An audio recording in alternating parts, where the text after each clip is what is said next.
ചിത്ര ചേച്ചിയെ ആദരിക്കാനെത്തുന്നത് മലയാളികൾക്ക് വളരെ പ്രിയപ്പെട്ട മറ്റൊരു ഗായികയാണ്. It's no one else but നമ്മളുടെ പ്രിയപ്പെട്ട സുജാത ചേച്ചി. If I could welcome you with a lot of love.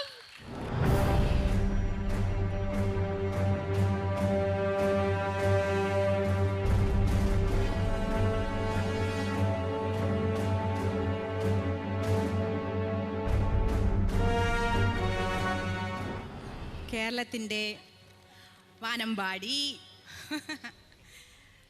നമ്മളെല്ലാവരും സ്നേഹിക്കുന്ന ആരാധിക്കുന്ന എൻ്റെ പ്രിയ സുഹൃത്ത് ചിത്രയുടെ ഈ 30-ാം വർഷം ആഘോഷിക്കുന്ന ഈ വേളയിൽ ആദ്യം എനിക്ക് പറയാനുള്ള ബിഗ് കൺഗ്രാറ്റ്സ്. ഇതിൻ്റെ പിന്നിൽ നമ്മൾക്ക് ഇതൊരു ഗ്ലാമറസ് പ്രൊഫഷനായിട്ടാണ് വെളിയിൽ നിന്ന് കാണുമ്പോൾ നമ്മുടെ മനസ്സിലുള്ളത്. പക്ഷേ ഇതിൻ്റെ പിന്നിൽ എത്രത്തോളം കഠിനാധ്വാനം, ഫോക്കസ്, ഡെഡിക്കേഷൻ എല്ലാം ഉണ്ടെന്ന് നമുക്ക് എല്ലാവർക്കും അറിയാം. ഓഫ് കോഴ്സ് ചിത്ര അതിൻ്റെ ഒരു പേഴ്സോണിഫിക്കേഷനാണ്. ഇത്രയും ചിത്ര എനിക്ക് എൻ്റെ ഓർമ്മ ശരിയാണെങ്കിൽ ഞാൻ ആദ്യം കാണുന്നത് ARൽ രാധാകൃഷ്ണൻ ചേട്ടൻ ഞാൻ പാടാൻ പോകണമെന്ന് ഞാൻ ബേബി സുജാതയായിട്ട് പാടി നടക്കുന്ന സമയമാണ്.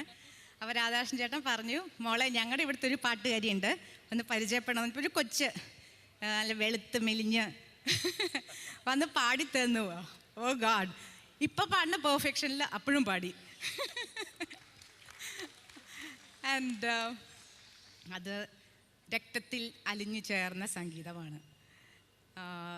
ആൻഡ് ഓഫ് കോഴ്സ് ഒരുപാട് ഈശ്വരാനുഗ്രഹമുള്ള കുട്ടിയാണ്. ആൻഡ് വേറെന്താ ചിത്രയെ പറ്റി പറയാൻ, കൂടുതലൊന്നും പറയാനില്ല. എല്ലാ ഭാവുകങ്ങളും ഇനിയും ദീർഘായുസ്സും ആരോഗ്യവും എല്ലാം ഈശ്വരൻ ഇനിയും കൊടുക്കട്ടെ. ഇനി ഒരുപാട് വർഷം പാടട്ടെ. വോയിസൊക്കെ നല്ല ഹെൽത്തി ആയിട്ട് ഇനിയും ബ്യൂട്ടിഫുൾ ആവട്ടെ, യങ് ആവട്ടെ. ആൻഡ് ഇപ്പം ഞാൻ തന്ന ബൊക്കെ ആക്ച്വലി വാണി ജയറാം മാഡം എൻ്റെ അടുത്ത് തരാൻ പറഞ്ഞാണ്. പ്രത്യേകിച്ച് ചിത്രയ്ക്ക് മാമിൻ്റെ ബ്ലെസ്സിങ്സ് ഉണ്ട്, പ്രത്യേകിച്ച് തരാൻ പറഞ്ഞു.